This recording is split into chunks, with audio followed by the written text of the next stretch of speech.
నమస్తే. Welcome to I dream social spotlight with కవిత.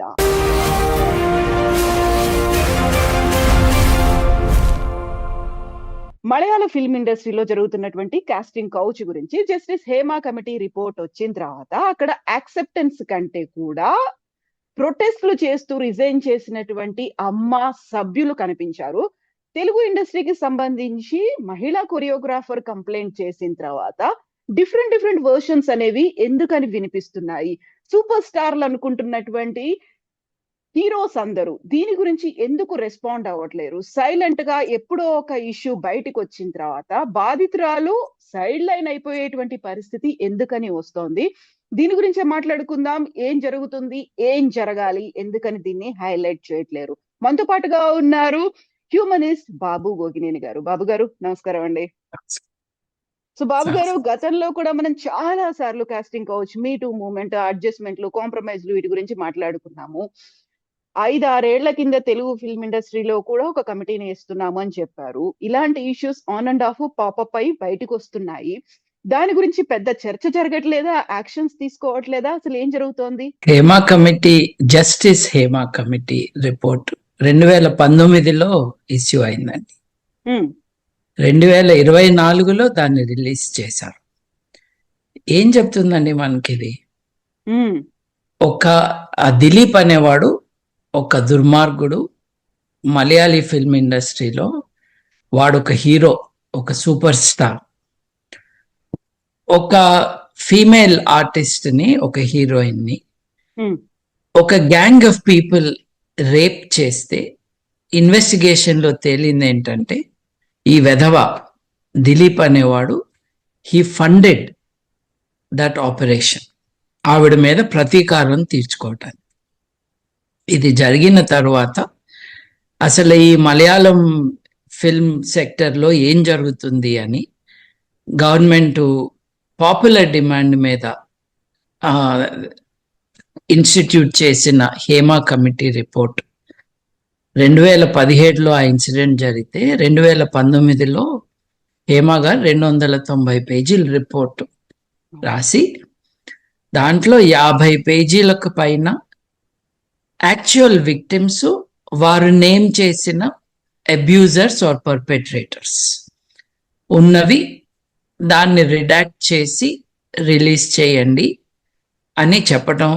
తర్వాత జాగ్రత్త, ఈ రిపోర్ట్ అందరికీ చూపించద్దు, చాలా సెన్సిటివ్ ఇన్ఫర్మేషన్ ఉంది, విక్టిమ్స్ ఒప్పుకుంటేనే అన్నది చాలా ఇంపార్టెంట్ ప్రిన్సిపల్ కదండి, కాబట్టి డు నాట్ రిలీజ్ అని ఆవిడ చెప్పారు.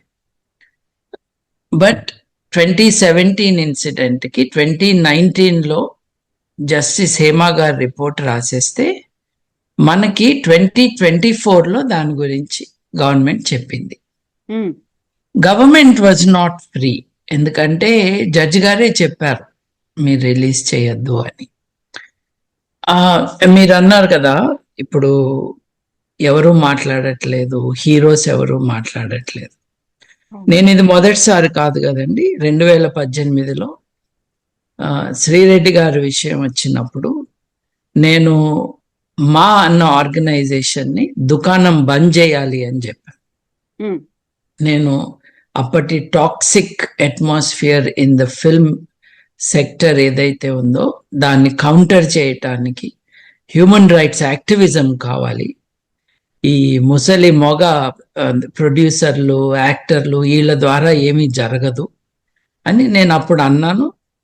ఆ విషయం విన్నాక చాలా మంది సినిమాల్లో ఉన్న వాళ్ళు కోపంగా రియాక్ట్ అయ్యారు. ఇప్పుడు ఒక సప్లిమెంటరీ క్వశ్చన్ మీరు అడిగిన దానికి నేను యాడ్ చేస్తానండి. ప్లీజ్.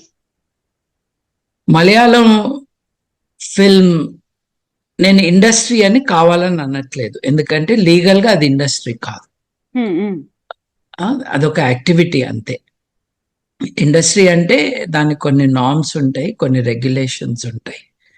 ఇండస్ట్రీ చేయొచ్చు కానీ కాలేదు.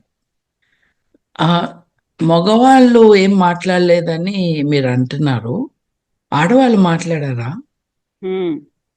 ఇప్పుడు విమెన్స్ కలెక్టివ్ ఒకటి ఉందండి, విమెన్స్ కలెక్టివ్ ఇన్ సినిమా. వారు తీసుకున్న ఇనిషియేటివ్. వాళ్ళు హ్యూమన్ రైట్స్ యాక్టివిస్ట్లే. కొంతమంది సినిమాతో కనెక్టెడ్ కానీ మోస్ట్లీ నాట్. కానీ విక్టిమ్స్ ఎవరు ముందుకొచ్చి మాట్లాడకపోవటం మనం నోటీస్ చేస్తున్నాం. ఒక ప్రాపర్ పోలీస్ కంప్లైంట్ మనకి పేరు చెప్పకపోయినా విక్టిమ్ అంటూ ఒకళ్ళు అది ఆ కంప్లైంట్ సైన్ చేసే వాళ్ళు ఒకళ్ళు కావాలి కదా, అది చేయటం లేదు. దాన్ని కంప్లీట్ గా వాళ్ళని బ్లేమ్ చేయకూడదండి. ఎందుకు చేయకూడదు అని అంటే వాళ్ళ జీవన భృతి దీంతో లింక్ అయి ఉంది కాబట్టి, వాళ్ళు రేపు ఆకలితో ఉండాల్సి వస్తుంది అని భయపడుతున్నారు కాబట్టి. ఈ సినిమా అన్నది అది బాలీవుడ్ కావచ్చు, టాలీవుడ్ కావచ్చు, అది తమిళనాడులో కావచ్చు, కేరళలో కావచ్చు, ఇది it's a clique of people, it's an organised group of people dominated by men who do not mind the exploitation that happens. ఇప్పుడు మగవాళ్ళకి ఫీజు ఎక్కువ ఇవ్వటము యాక్టింగ్ కి, ఆడవాళ్ళకి తక్కువ ఇవ్వటము విషయంలో ఉంది అక్కడ. నేను దాన్ని బిగ్ బాస్ షోలో నేను హైలైట్ చేశాను. బిగ్ బాస్ షోలో అక్కడ గేమ్ లో నన్ను ప్రొడ్యూసర్ గా చేశాను. చేసినప్పుడు నేను ఎవరికి just because they are male or female ఎక్కువ ఇవ్వాల్సిన అవసరం లేదని నిరూపించాం. అది చూపించారని కూడా నాకు చెప్పారు.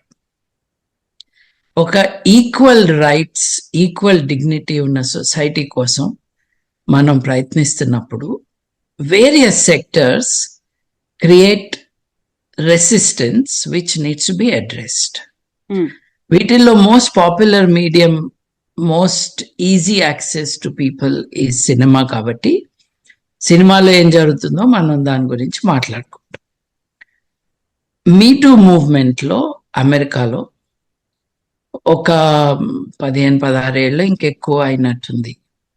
అమెరికాలో sexual harassment at work, unfair work practices, unsafe work practices, వీటి గురించి అమెరికాలో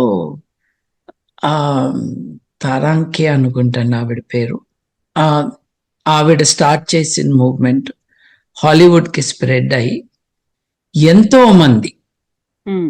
మంది ఆడవారు ముందుకొచ్చి తమని ఎవరు అబ్యూస్ చేశారో చెప్పారు. ఇప్పుడు మనకి చట్ట ప్రకారం ఏంటండి, చట్ట ప్రకారం భారతదేశంలో విక్టిమ్ పేరు చెప్పకూడదని ఉంది, ఎవడు చేశాడో చెప్పొద్దని లేదు. మన దేశంలో విక్టిమ్స్ బయటకు వచ్చి నా పేరు ఇదని చెప్తున్నారు, కానీ ఎవడు చేశాడో చెప్పటానికి ధైర్యం లేకుండా. వీళ్ళందరూ 1000 కోట్ల సామ్రాజ్యానికి అధిపతులు, పెద్ద పెద్ద కబ్జా చేసిన ల్యాండ్లో కట్టుకున్న స్టూడియోల అధిపతులు. వీళ్ళకి భయము ఉండదు, వాళ్ళంటే భయం చాలా మందికి ఉంటుంది. అందుకనే మనకి ఇలా ఉంది, అమెరికాలో అలా ఉంది. అమెరికాలో కూడా జరిగింది అన్యాయమే, కానీ కొంచెం ఊతం ఇచ్చి ఎవరో మేమున్నాము అని, ప్రజలందరూ మీతో ఉన్నారు అన్న ఒక ఇంప్రెషన్ రాగానే ఆల్మోస్ట్ ఇమ్మీడియట్లీ ఒకళ్ళ తర్వాత ఒకళ్ళు బయటికి రావటం. హార్వే వైన్స్టైన్ లాంటి వాడిని, అసలు the top most movie mogul in that country, వాడిని లోపల పెట్టేశారు. వాడు ఇంకా లోపలే ఉన్నట్టు ఇన్నేళ్ల నుంచి. So it is possible that people have to come out.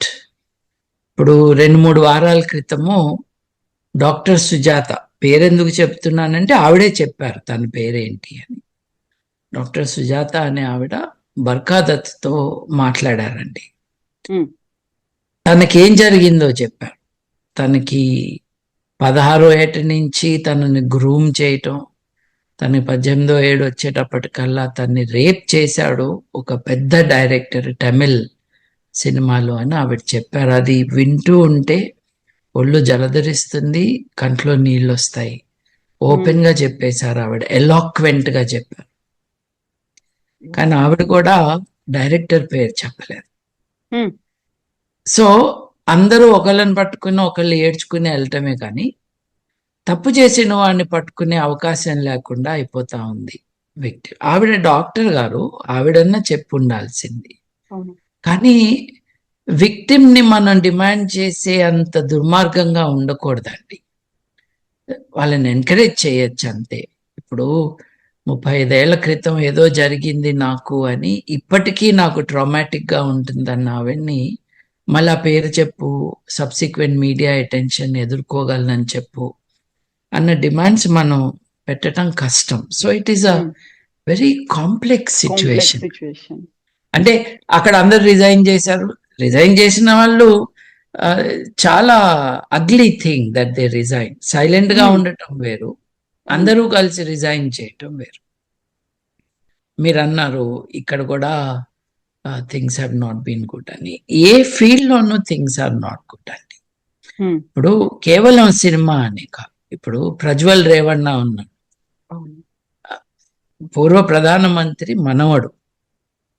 అతను వీడియో తీసుకుని ఇల్లిసిట్ అంటం కంటే కూడా ఫోర్స్డ్ సెక్షువల్ రిలేషన్స్ మెయింటైన్ చేసినప్పుడు అతన్ని ఏం చేశారు? కొద్ది కాలం జర్మనీ పారిపోయాడు, తిరిగి వచ్చాడు, పార్టీలోంచి తీసేశారు. నేను ఐ డ్రీమ్స్ డిస్కషన్లోనే 2-3 సార్లు చెప్పాను, సినిమాల్లో డైలాగులు రాసేవాళ్ళు అత్యంత టాక్సిక్ డేంజరస్ డైలాగులు రాస్తున్నారు. నేను అందరూ గురూజీ అంటారు, ద డర్టీ ఫెలో త్రివిక్రమ్ అని కూడా అన్నా. ఎందుకన్నాను? అతని డైలాగులు చూడండి. గురూజీ ఏంటండి మనిషికి పేరు. అతను రాసిన డైలాగులు ఏంటి? జల్సా సినిమాలో 2008లో తీసిన జల్సా సినిమాలో పడుకున్న అమ్మాయిని రేప్ చేస్తే ఏం మజా వస్తుందిరా అని రాశాడు ఈ దరిద్రుడు.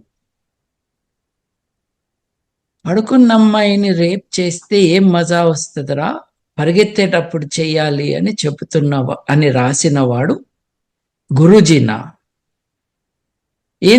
ఏం తెలుస్తుంది మనకి దీనివల్ల ఈ సినిమా ఫీల్డ్ గురించి? మీరే చెప్పండి. నేను లిజెండ్ అంటూ సొంత డబ్బా కొట్టుకుంటూ తిరిగేవాడు హీరోయిన్ ని సెట్ మీద కొట్టాడంట. తర్వాత లైసెన్స్ ఉందో లేదో తెలియదు కానీ తుపాకీ తీసుకుని TV9 ఆఫీస్కి వెళ్ళాడంటే బెదిరియటానికి ఎవరిని. ఇది ఒక స్టోరీగా చెప్పుకుంటున్నారండి. ఇది నేరాలు ఘోరాల్లో రిపోర్ట్ కావాలి. అరే అట్లా చేశాడంట, ఆహా ఏం మనిషి, ఏం ధైర్యం అనుకుంటూ మాట్లాడే వాళ్ళే మన చుట్టూ. సో ఈ కాంటెక్స్ట్ లో it is sad, but this is the only thing you can expect. ఇంకోటి, తెలుగు సమాజము ప్రేక్షక సమాజం. అది సినిమా అవ్వచ్చు, నేరాలు అవ్వచ్చు, ఏదైనా అవ్వచ్చు. వాళ్ళు టీవీ పెట్టుకుని ఓ 2 గంటలు చూసేసి పడుకునే రకాలు తెలుగు జాతి. ఇంత అన్యాయం జరుగుతుంది, నేను ప్రొటెస్ట్ చేయాలి. చిన్నపిల్లలకు అన్యాయం జరుగుతుంది, నేను ఇంట్లో కూర్చుంటే ఎట్లా, వాళ్ళకి సపోర్ట్ చేసేవాళ్ళు లేకపోతే నేనున్నాను అనుకునే వాళ్ళు కనపట్లేదండి. ఒక టీవీ షో చూసేసి సోషల్ మీడియాలో 4 కామెంట్లో ఏదో అదే యాక్షన్ అనుకుంటున్నారు. మిస్బిహేవ్ చేస్తున్న వాళ్ళని, లేదు రాంగ్ సిగ్నల్స్ ఇస్తున్న వాళ్ళని ఎవరు ఎదుర్కోకపోవటం అన్నది ఈజ్ ద బిగ్గెస్ట్ ఛాలెంజ్ అండి. నేను ఈ పార్టీకి చెందుతాను, వీళ్ళని అనకూడదు అన్నట్టుగా, నేను ఇండస్ట్రీలో ఉన్నాను అంటే వాళ్ళు ఇండస్ట్రీ అనుకుంటున్నారు కాబట్టి నేను మాట్లాడకూడదు అనుకోవటం. It's a conspiracy of silence. ఈ కాన్స్పిరసీ ఆఫ్ సైలెన్స్ యొక్క షాడోలో బతుకుతాయి ఈ కీటకాలన్నీ కూడా. అరే అట్లా చేశాడంట, ఆహా ఏం మనిషి, ఏం ధైర్యం అనుకుంటూ మాట్లాడే వాళ్ళే మన చుట్టూ. సో ఈ కాంటెక్స్ట్ లో it is sad, but this is the only thing you can expect. ఇంకోటి, తెలుగు సమాజము ప్రేక్షక సమాజం. అది సినిమా అవ్వచ్చు, నేరాలు అవ్వచ్చు, ఏదైనా అవ్వచ్చు. వాళ్ళు టీవీ పెట్టుకుని ఓ ఓ 2 గంటలు చూసేసి పడుకునే రకాలు తెలుగు జాతి. ఇంత అన్యాయం జరుగుతుంది, నేను ప్రొటెస్ట్ చేయాలి, చిన్నపిల్లలకు అన్యాయం జరుగుతుంది, నేను ఇంట్లో కూర్చుంటే ఎట్లా, వాళ్ళకి సపోర్ట్ చేసేవాళ్ళు లేకపోతే నేనున్నాను అనుకునే వాళ్ళు కనపట్లేదండి. ఒక టీవీ షో చూసేసి సోషల్ మీడియాలో 4 కామెంట్లో ఏదో అదే యాక్షన్ అనుకుంటున్నారు. సమాజాలు మారేది ఎలా? సమాజం పైన దృష్టి సారిస్తే మారుతాయి. ఇప్పుడు చూడండి, లడ్డు గోల చాలా చూస్తున్నాము.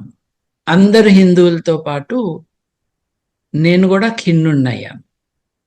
నేను హిందువుని కాదు, కానీ ఎందుకు అయ్యాను అని అంటే, వారు కోరుకుంటున్న, వాళ్ళు ఏదైతే వాళ్ళ పద్ధతులు అని అనుకుంటున్నారో దాన్ని బ్లేటెంట్గా వైలేట్ చేసిన కారణంగా వాళ్ళందరూ బాధపడుతుంటే అయ్యో అని అనిపించింది నాకు కూడా.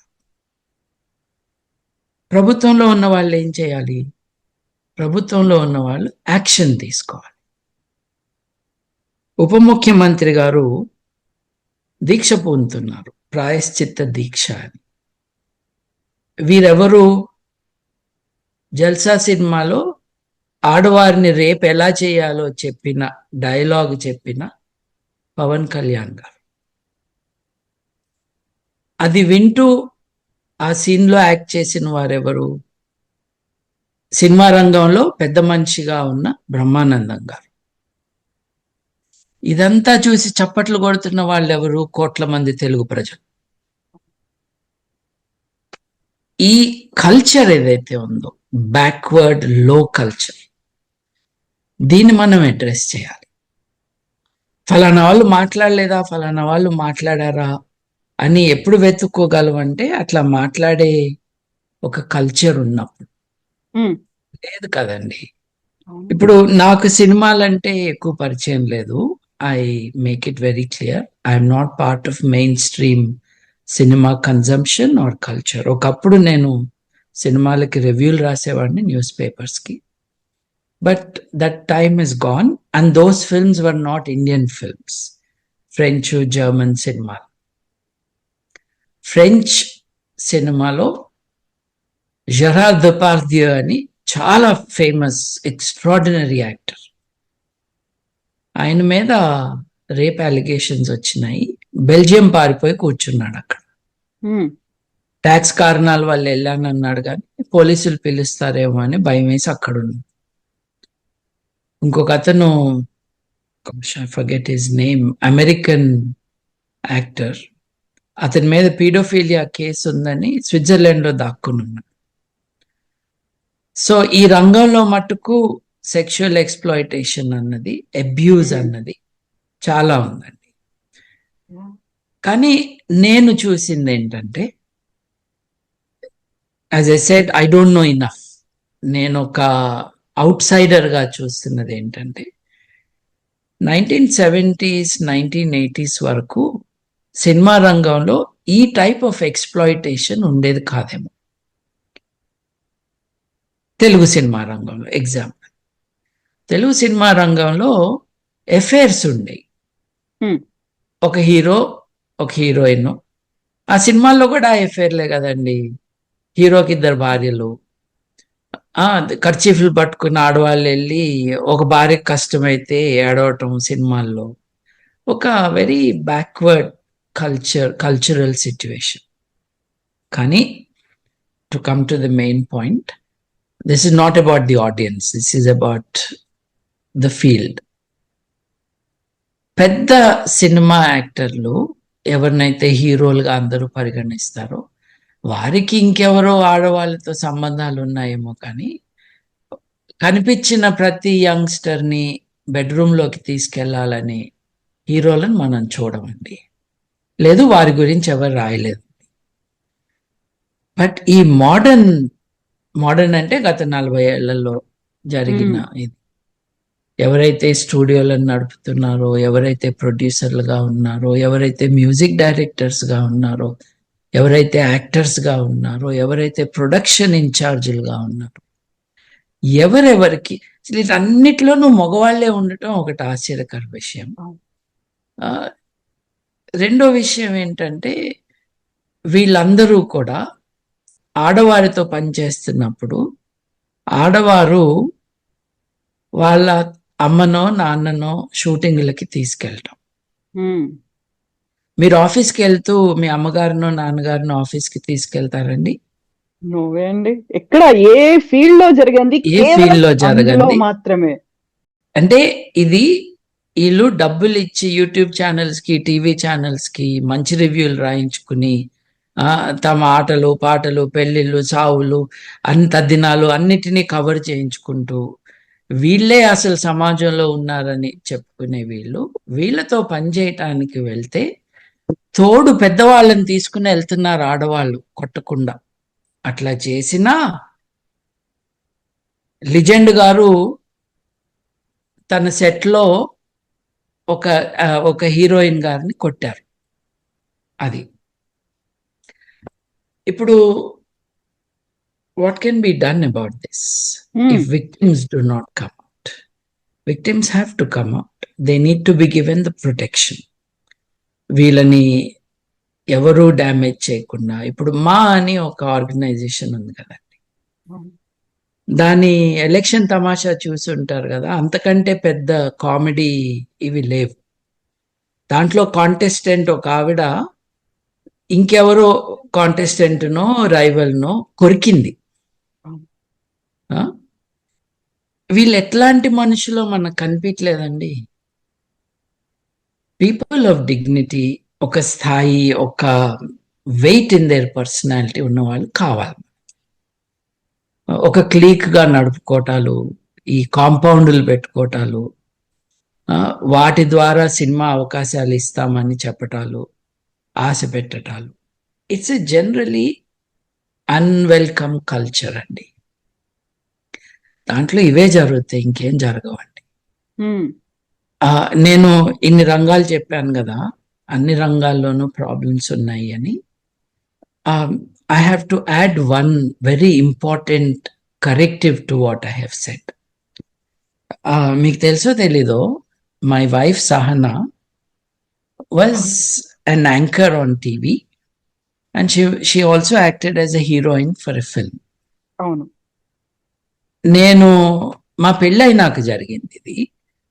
నేను లండన్లో ఉన్నప్పుడు, తను ఇండియాకి వచ్చినప్పుడు ఏదో క్యాజువల్గా మళ్ళీ ఒక 2-3 షోస్ చేస్తాను తను యాంకరింగ్ చేయడానికి వెళ్తే, Shabdalaya producer owner MS Reddy గారు చూసి అందం సినిమాకి నాకు ఈ అమ్మాయి కావాలి అని అడిగి ఆరా తీస్తే, మా చుట్టాలందరూ కూడా అబేబే ఆ సినిమా రంగంకి మనం వెళ్ళటం ఏంటి, చాలా డేంజరు, ఇట్స్ నాట్ సేఫ్ అని అన్నారు. నన్ను అడిగారు. Of course, my wife also asked me, నీకు ఇష్టం ఉంటే తప్పకుండా చెయ్యి అన్నాను నేను. అందరు ఇట్లా అంటున్నారు, పెళ్ళైన వాళ్ళు చేయకూడదు, ఆ సినిమా రంగంలో చాలా డేంజర్స్ ఉంటాయి అంటే, నా భార్య డేంజర్ ఉంటే తనని తాను ప్రొటెక్ట్ చేసుకోలేనంత వీకా అని నేను అడిగాను. She went. ఎప్పుడు ఎలా వెళ్ళింది అని అంటే, మా నాన్నగారు అబ్జెక్ట్ చేయలేదు, కానీ అమ్మాయి నా కేర్లో ఉండగా I have to take care, I can't be sure of safety for Sahana అని అంటే, ఎంఎస్ రెడ్డి గారు మా ఇంటికి వచ్చారు. ఇంటికి వచ్చి 1 గంట సేపు ఇంట్లో కూర్చుని ఆ మాట ఈ మాట మాట్లాడి, చూడమ్మా నాకు మనవరాళ్ళు ఉన్నారు, వాళ్ళని ఎట్టా చూసుకుంటాను, నిన్ను అట్లాగే చూసుకుంటానని చెప్పి తీసుకెళ్లారు. నాకు టికెట్ పంపించి వైజాగ్లో షూటింగ్ చూద్దు రా బాబు అని పిలిచారు. పిలిచి, అరే నువ్వు ఒక 3 ఏళ్ళ ముందు నన్ను కలిసి ఉంటే ఈ సినిమాకి నిన్నే హీరో చేసేవాడిని కదా అని నన్నేదో యాక్ట్ చేయమన్నారు. అంటే అది నా గురించి కాదు, వాళ్ళ గురించి. How friendly they were. పొద్దున్న 7:30కి తలుపు కొట్టి ఫ్రూట్ జ్యూస్ తీసుకొచ్చి MS Reddy garu with my wife, with me when I was there. తాగమ్మా అని ఇచ్చి వెళ్ళిన వ్యక్తి. ఇదే సినిమా రంగం నుంచి వచ్చిన ఆయన కదా. సో అందరినీ గంపగుత్తగా అనకూడదు, ఎక్సెప్షన్స్ ఉన్నాయి అందులో. Case by case, case by case. ఇది జరిగింది ఈ వ్యక్తితో అని అంటే అదేంటో మనం తెలుసుకోవాలి. మహేష్ బాబు గుంటూరు కారంలో డర్టీ డైలాగ్ చెప్తే మహేష్ బాబు విలువలేంటో క్వశ్చన్ చేయాలి. అది రాసిన వాడు త్రివిక్రమ్ అయితే ఇట్రా నువ్వు అసలు ఏంటి, నువ్వేం రాస్తున్నావు అని అడగాలి. ఎందుకంటే ఇవి సింప్లీ క్యారెక్టర్ కాదు. ఇప్పుడు ఆ సినిమాలో నవల్లో క్యారెక్టరు అట్లాగే క్రియేట్ అవుతుంది, వాళ్ళు దుర్మార్గులుగా ఉంటారు, మంచి వాళ్ళుగా ఉంటారు అని అనొచ్చు. And there is justification for the argument. But is it a valid argument are not అన్నది ఈ శాల్తీలు బయట ప్రపంచంలోకి వచ్చినప్పుడు ఎలా బిహేవ్ చేస్తారో దాన్ని బట్టండి. ఇప్పుడు నువ్వు సినిమాలో ఏమైనా అనొచ్చు అఘోరాగా, నువ్వు బయటకు వచ్చి ఆడాలని, ప్రెగ్నెంట్ చేయాలని స్టేజ్ మీద మాట్లాడినప్పుడు నువ్వు అఘోరా టైపే అని అర్థమవుతుంది. సో మనం కొంచెం జాగ్రత్తగా ఉండాలి, కానీ వీళ్ళేం పెద్ద సాధువులేం కాదు అని మటుకు మనకు తెలుస్తాం. ఇష్టం వచ్చినట్టు అనకూడదు, ఎవరిని అనకూడదు. సో ఇట్లాంటి అట్మాస్ఫియర్లో కవిత గారు మీరు ఈ కమిటీ ఏర్పాటు చేశారు, మా వాళ్ళు చేశారు, లేకపోతే వేరే వాళ్ళు చేశారు అంటే does it inspire confidence? If it should, then what are their past actions which give us some confidence that now they will do something good? ఇప్పుడు కొరియోగ్రాఫర్ గారు డాన్స్ మాస్టర్ గారిని అనకముందు ఇవి లేవా? ఈ పెద్ద మనుషులు, ఈ పెద్ద అక్కలు వీళ్ళందరూ ఇవాళ కమిటీల్లోకి దిగారు కదా. కమిటీ లేనప్పుడు నువ్వేం చేశా? నీకు తెలీదా? నేను ఏ రంగంలో ఉన్నానో ఆ రంగం నాశనం అయిపోతుంది, నేను దీన్ని ఒప్పుకోకూడదు, I must talk about it అని వీళ్ళకి ఎవరికి అనిపించలేదా? నిన్న దాకా ఏం చేయని వాళ్ళు రేపేదో చేస్తారో అనుకోవద్దండి.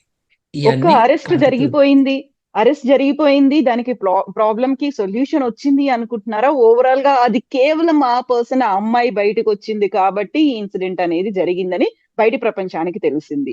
ఓవరాల్ గా ఇలాంటివి రాకుండా ఉండాలంటే ఆన్ అండ్ ఆఫ్ వచ్చిపోతున్నాయి తప్ప. నేను ఇందాక మీతో అన్నట్టుగా తెలుగు ప్రజలు ప్రేక్షకులు మాత్రమే, వాళ్ళు ఏం చేయరు.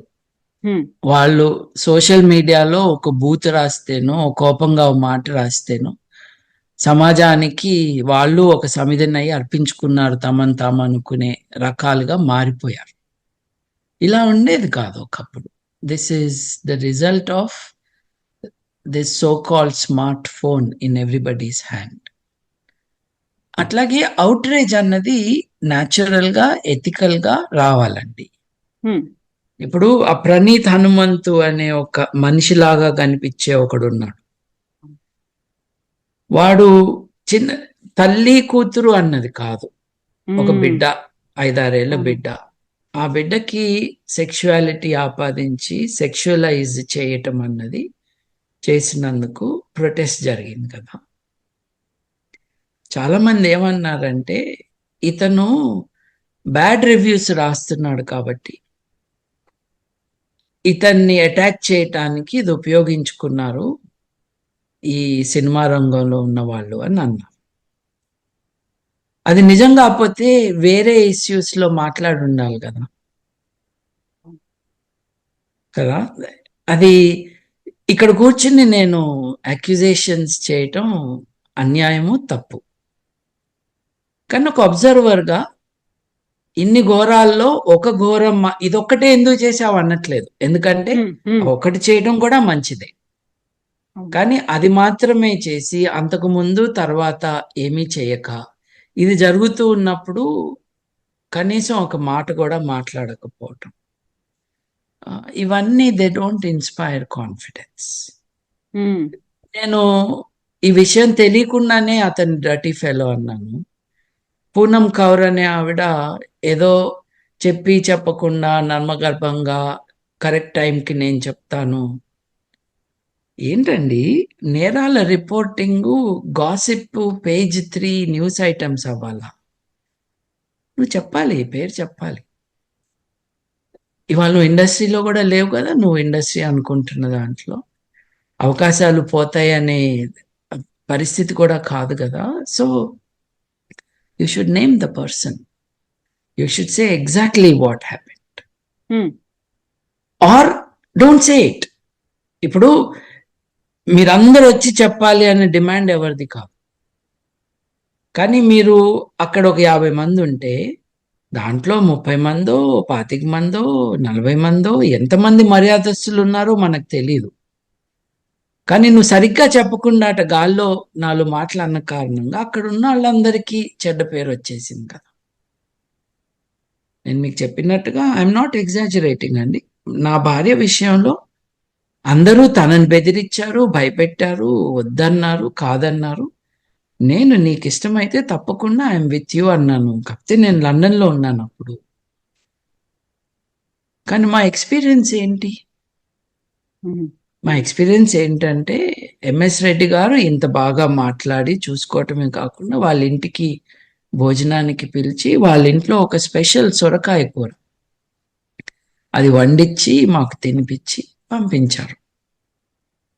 అంటే అందరినీ ఒకే దాన్ని కట్టేయకూడదు అన్నది it's an obvious thing, but it needs to be repeated.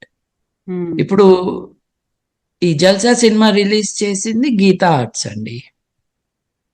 ఇప్పుడు గీతా ఆర్ట్స్ ఓనర్స్ కానీ దాంట్లో ఉన్న వాళ్ళు కానీ should they not be accountable? ఇప్పుడు ఒక న్యూస్ పేపర్లో ఒక ఆర్టికల్ వస్తుందండి.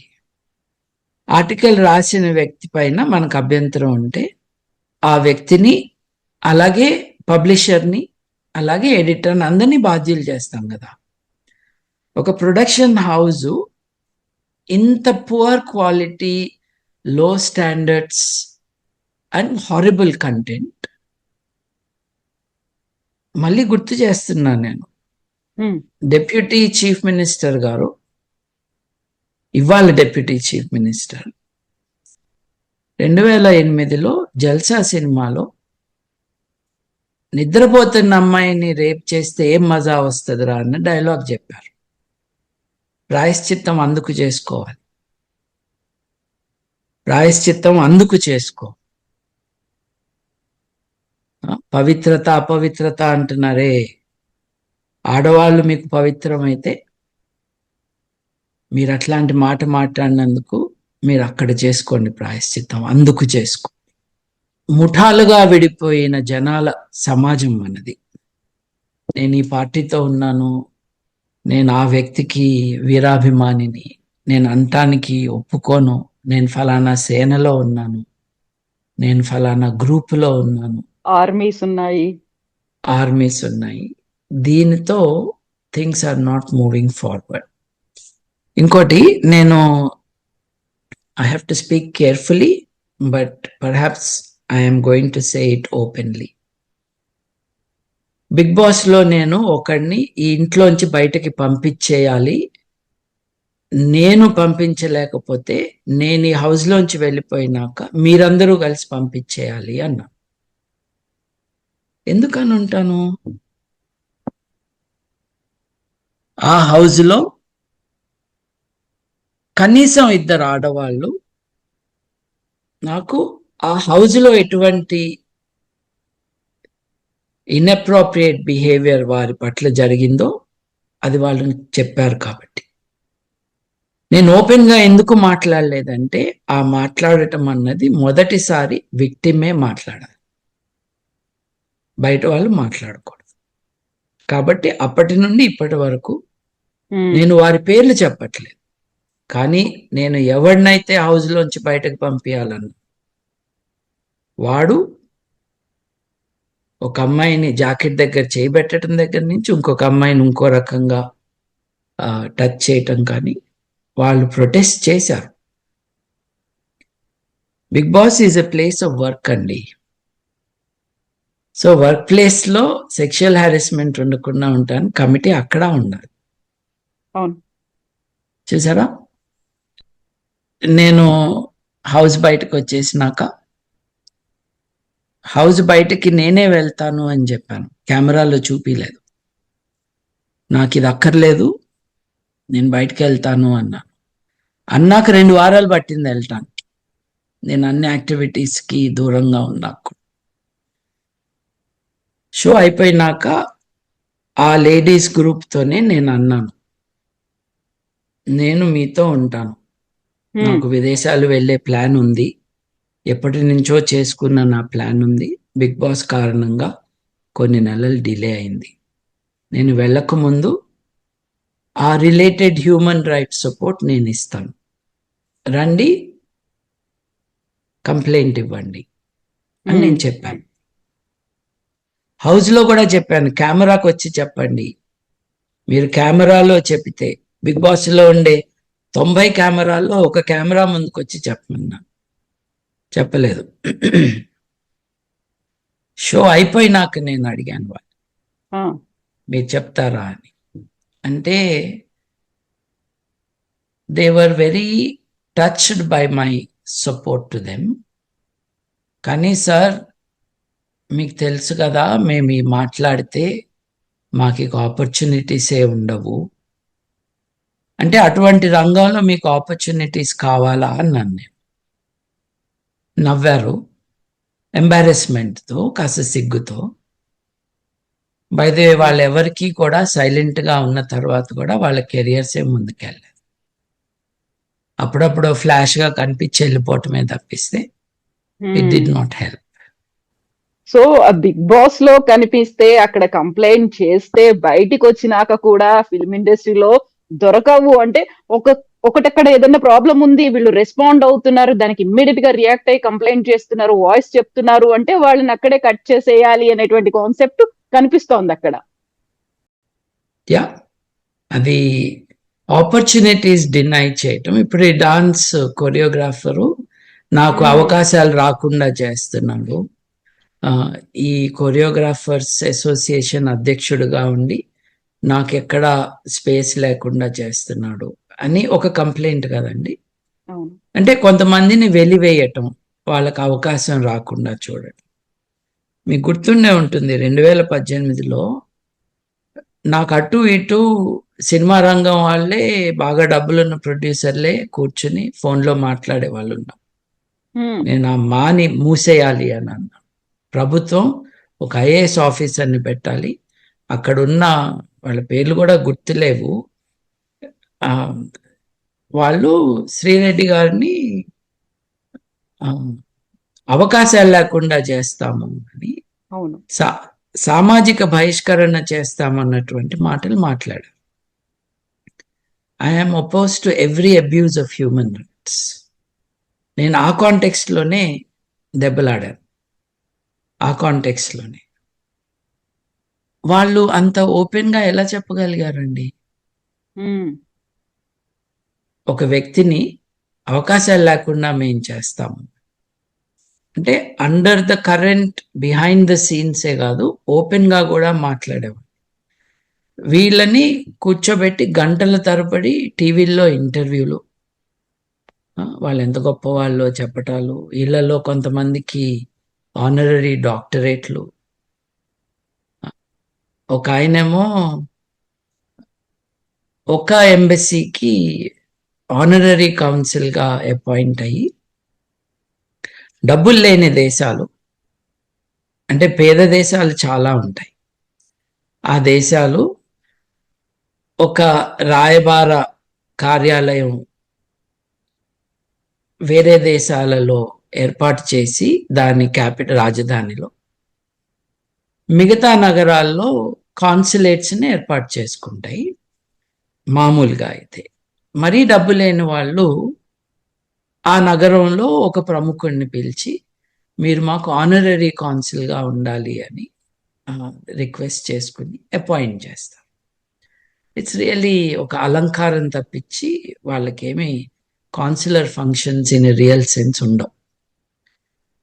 అంటే ఒక పేద దేశం తమ దగ్గర డబ్బులు లేవు కాబట్టి ఒక ఊళ్ళో ఇండియా లాంటి దేశంలో 7-8 నగరాల్లో కార్యాలయాలు పెట్టుకోకుండా 7-8 మందిని అపాయింట్ చేసి నువ్వు మాకు ఆనరరీ కౌన్సిల్గా ఉండాలి అని చెప్తారు.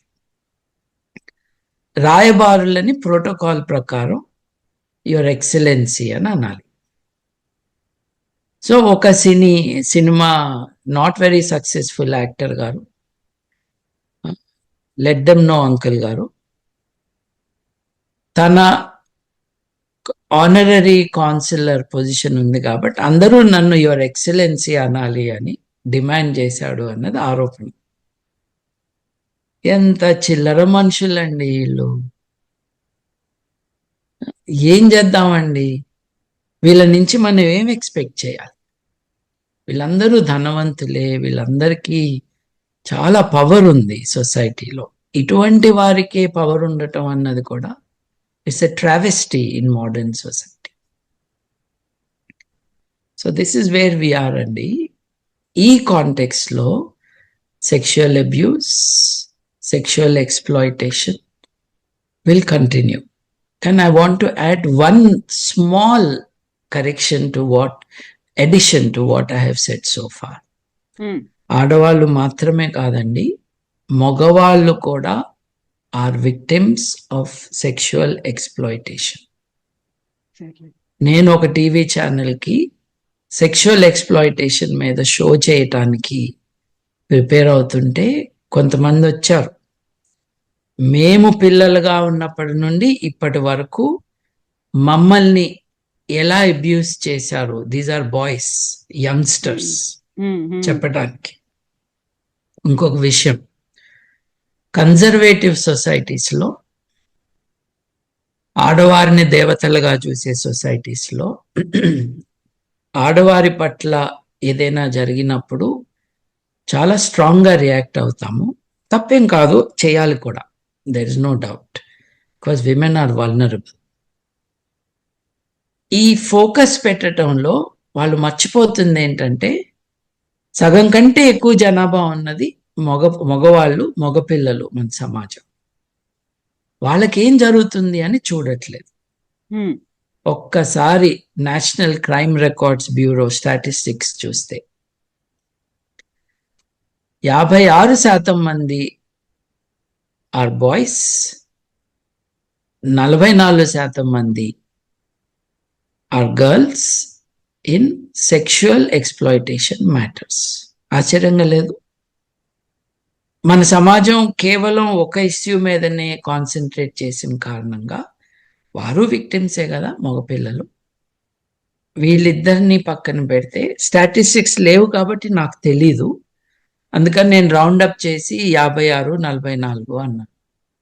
ట్రాన్స్జెండర్స్ ఉన్నారు. ట్రాన్స్జెండర్స్ వాళ్ళ లైఫ్స్ ఏంటి, వాళ్ళ జీవనోపాధి ఏంటి, వాళ్ళకి జీతాలు లేక, ఉద్యోగాలు లేక, వాళ్ళు రోడ్డు మీదకి వచ్చి ఎందుకు మిమ్మల్ని డబ్బులు అడుగుతున్నారు? మీరెవరు వాళ్ళని ఆఫీసుల్లోకి రానివ్వట్లేదు కాబట్టి, వాళ్ళకు ఉద్యోగాలు ఇవ్వట్లేదు కాబట్టి. వాళ్ళు ఎందుకు అడుక్కుంటున్నారు?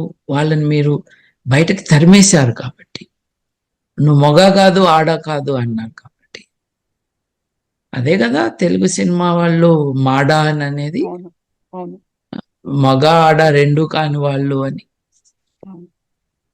అంటే చూడండి, ఈ toxic thing is being reflected. Cinema is not causing it, we should not mistake it, but cinema is perpetuating it and not letting it go. Babu garu, ఇప్పుడు జస్టిస్ హేమా కమిటీ రిపోర్ట్ బయటకు వచ్చిన తర్వాత అందులో కీలకమైనటువంటి ఒక వర్డ్ ని యూజ్ చేశారు, పవర్ గ్రూప్ అనేది. ఇటు పొలిటికల్ పర్సన్స్ ఎవరైతే పొలిటీషియన్స్ ఉన్నారో ఫిల్మ్ ఇండస్ట్రీలో చాలా కీలకంగా వ్యవహరిస్తున్నారు. ఈ రెండిటికి చాలా క్రూషియల్ సంబంధాలు వాళ్ళకు ఉన్నాయి కాబట్టి ఇలాంటివి బయటికి రాకుండా చేస్తున్నారు అనే మాట ఆ రిపోర్ట్ లో కనిపించింది. సో ఒకటికి ఒకటి అంత సపోర్టివ్ సిస్టమ్ లాగా ఉన్నప్పుడు మనం ఇంతసేపు మాట్లాడుకున్నటువంటి బాధితులు బయటకు వచ్చే అవకాశం ఉందంటారా? లేదండి, తెలుస్తానే ఉంది కదా. మనం ఇప్పటిదాకా మాట్లాడుకున్న ఈ పెద్ద పెద్ద వాళ్ళందరూ చాలా పవర్ఫుల్ పీపుల్ కదండి. వీళ్ళు అధికారంలో ఎవరుంటే వాళ్ళ సైడ్ ఉంటారండి. ఇప్పుడు మొన్నటి దాకా జగన్మోహన్ రెడ్డి నాకు చుట్టం అని చెప్పుకున్న మోహన్ బాబు సడన్ గా నిన్న ట్విట్టర్లో ఏం రాశాడండి? తనకి ఆత్మీయుడు మిత్రుడు అయిన చంద్రబాబు నాయుడు అంటూ రాసుకొచ్చాడు.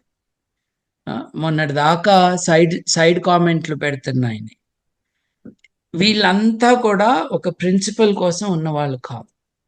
వీళ్ళు అధికారం సైడ్ నుండే మనుషులు. So you can expect that this will continue like this. నిటారుగా నుంచుని మాట్లాడే వాళ్ళు తక్కువైపోయారు సమాజం. ఈ స్ట్రగుల్లో ఆడవారి సంఘాలు చాలా ఇంపార్టెంట్ పాత్ర పోషిస్తున్నాయి. కానీ వాళ్ళు చాలా తక్కువ మంది, ఇంకా చాలా మంది రావు. అది ఎందుకు రావట్లేదు అన్నది వీ కెన్ గెస్. భయం ఒక్కటే కారణం కాదు. They also do not feel independent. ఇప్పుడు చిన్నప్పటి నుంచి ఆడపిల్లల్ని అట్లా పెంచుతున్నారు, ఒబీడియంట్ గా ఉండాలి, చెప్పిందే వినాలి అని. ఒక వ్యక్తిత్వం ఉండాలి. చాలా కొద్ది మందికి మాత్రమే మోడర్న్ పేరెంటింగ్ ఒక బెనిఫిట్స్ లభిస్తూ ఉన్నాయి ఆడవారిలో కూడా. So it's major disaster in Indian society. దీన్ని ఒక సినిమా రంగానికి మాత్రమే పరిమితం చేయనక్కర్లేదు. ప్రాస్టిట్యూషన్, ఇది ఫీమేల్ హ్యూమన్ ట్రాఫికింగ్, 16 ఏళ్ళు 18 ఏళ్ళు నిన్నని ఆడపిల్లలకి పెళ్లిళ్ళు చేసేయటం, లీగల్ ఏజ్ కంటే తక్కువగా ఉన్నప్పుడు సెక్స్లో పాల్గొంటే అది రేప్ అవుతుంది. ఎంతమంది బిడ్డలు రేప్కి గురవుతున్నారు? తల్లిదండ్రులు అరేంజ్ చేస్తున్న రేప్. ఈ 16 ఏళ్ళు 14 ఏళ్ళ పెళ్ళిళ్ళు ఇంకా జరుగుతూనే ఉన్నాయి కదా. తెలంగాణలో జరుగుతున్నాయి, ఒరిస్సాలో జరుగుతున్నాయి, మధ్యప్రదేశ్లో జరుగుతున్నాయి, రాజస్థాన్లో జరుగుతున్నాయి. ఈ జరిపేది మళ్ళీ వాళ్ళ పెద్దలే కాకుండా ఇంట్లో కుటుంబ సభ్యులే కాకుండా ఒక్కోసారి మంత్రులు, ఎమ్మెల్యేలు కూడా వెళ్తున్నారు వీటికి. So my request is